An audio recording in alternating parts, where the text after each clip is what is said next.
Okay, that's coming along, and one thing you'll notice is that you're going to need to spend about half again as much time on the next wheel as you did on the wheel that you're working on. So if you spent 3 minutes on the 80 grit, you're probably going to need to spend 4.5 minutes on the 220 grit, and then something like 7 minutes on the 280 grit, and then something like 10 minutes or so. You can reduce it a little bit as you get up into the higher grits, but each step is going to take a little bit longer, and part of that is just a function of how the wheels cut. Obviously the 80 grit cuts a lot more stone than the 600 grit, so you end up with a narrowing contact patch. So each wheel actually makes a little less of a cut, and it's a little bit less in width because of the hardness of the wheel and the amount of material that it's taking.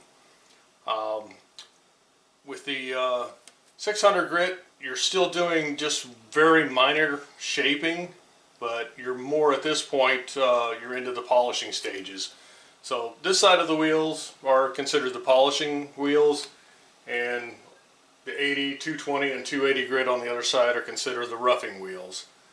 And I went around in a circle. For these straight edges, I started out actually sliding down the face of the wheel and then moving, and as I'm turning, I'm slowly introducing more and more of the face to the wheel until I get to a point where it's pretty much rounded, and I can switch from sliding each edge to actually just holding it in place and rolling it. But when I'm doing that, I'm holding the stone so that I can always see the contact surface between the stone and the wheel here. And that helps a lot just in being able to tell what the wheel is actually doing with the stone. And so develop your own technique. This is just the technique that I happen to use. It's one I've developed, and at this point we've wound up with a nice rounded shape in all profiles, which is ideal. You want to avoid flat spots. Those are very difficult to polish. So I've still got to go through, now that I've got these kind of ridges, flat spots along this side here, I kind of need to blend those all together and knock off the high spots between them. So I'm actually going to switch to actually dragging the stone up and blending across those ridges that I've introduced by introducing the stone into the wheel and sliding down.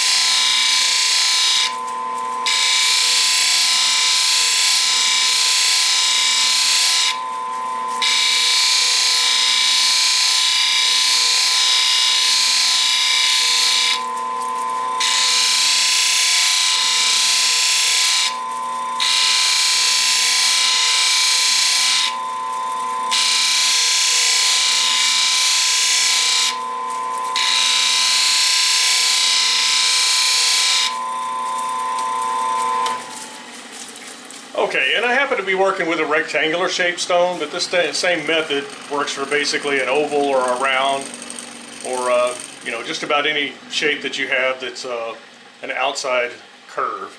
I try to avoid stones like hearts that have an inside curve. They're just really difficult to work with. It's very time consuming. It's much easier just to stick with stones that have a shape that always maintains an outside curve somewhere on the surface.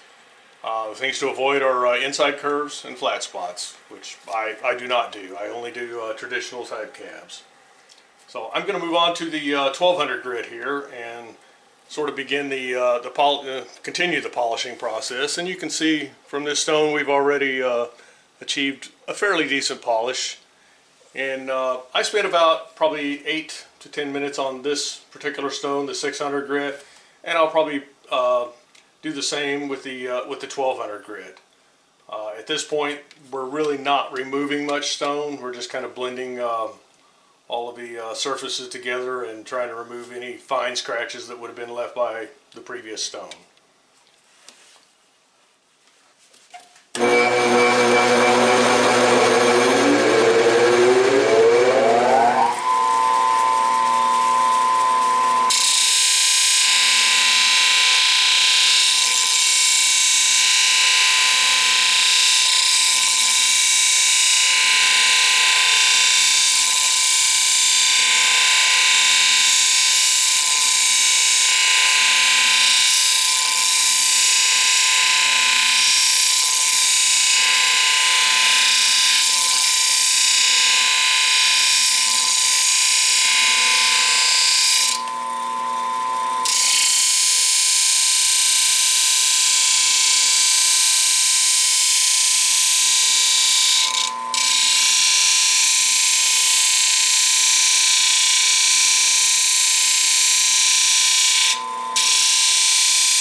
Okay, you may notice that I use a lot of water on my wheels.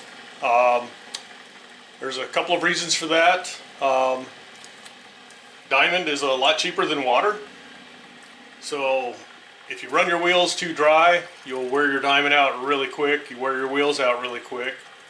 And the other thing is a dry wheel will actually impart a lot of heat into the stone, which can cause cracking. I want to talk a moment about what you're actually sensing while you're cutting a stone. And this goes to the idea of what senses do you use when you want to know a thing. Well, ideally you would use all of your senses, everything. You use your hands for the feel and how you're introducing the stone and the angles that you're cutting at, and maintaining a good even contact at a steady pressure, not necessarily a hard pressure, but keeping the stone in contact with the wheel. You're using your ears to listen to what the stone is actually doing as it's contacting the stone. You're using your eyes to keep an eye on what's actually happening at the interface between the stone and the wheel. So, and in your mind, you're probably counting the facets that you're cutting. You know, I go around 4 times, then I want to hit it again on that, so I start over and I start counting at 4 again. So ideally you're paying attention to what you're doing, you're concentrating on it, and you're using all of your senses while you're doing your shaping.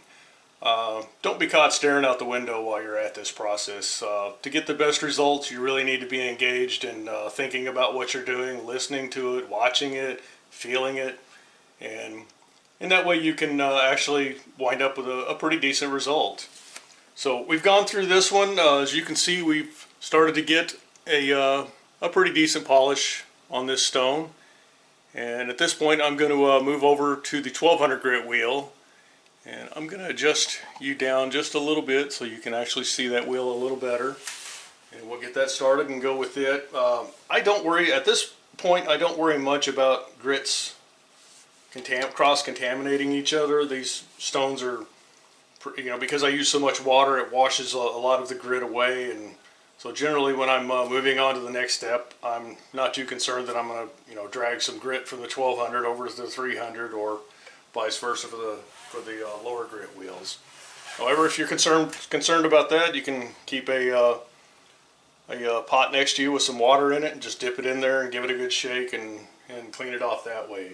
If you're using silicone carbide wheels, I would definitely recommend it. I've had silicone carbide. Generally it flakes off a lot, and you'll wind up with grit on your fingers and on the stone and on the wood, and it's pretty easy to get cross-contamination with silicone carbide wheels. And most of those are at the lower grit. Usually when you're moving up to a higher grit, they don't offer silicone carbide in a 3000. Maybe they do, I have never seen it. Only worked with silicone carbide wheels for in a few different instances, and they work fine for roughing. But generally in the polishing stages, you move over to resin wheels or belts, or some other method where they actually bond finer and finer grits of diamond into the surface. So let's move over to the 1200.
Okay, at this point you're looking for a number of things. Flat spots, bad.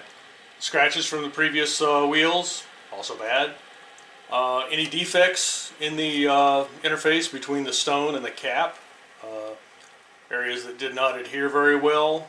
If there's a bubble in there, you may see that as a bubble, or you may actually see it as a bright flash, where when you get two optical surfaces next to each other and light passes through it, it acts like a mirror and actually returns to your eye as a bright flash. So you're looking for several things. You're looking at the overall shape of the stone.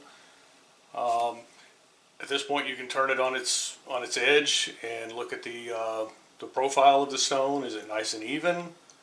Is it lopsided one way or the other? Did something go wrong in your shaping process? But mostly you're looking for any scratches that were left over from previous operations. And if you don't find any that are really deep, if you do see something, then you can always move back a few steps. I generally, if I see a really deep scratch that pops out that I just didn't happen to catch for some reason, I may move all the way back to the 280 grit and try and reshape that a little bit and take that scratch out and then move back through the whole process. But ideally you want to be pretty much at a glossy state at this point.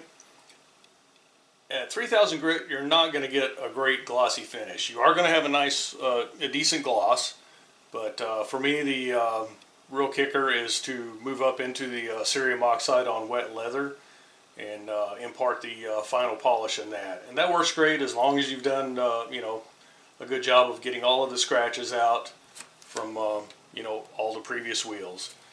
And I believe this stone is actually ready to move into that step. And so our next step is actually polishing.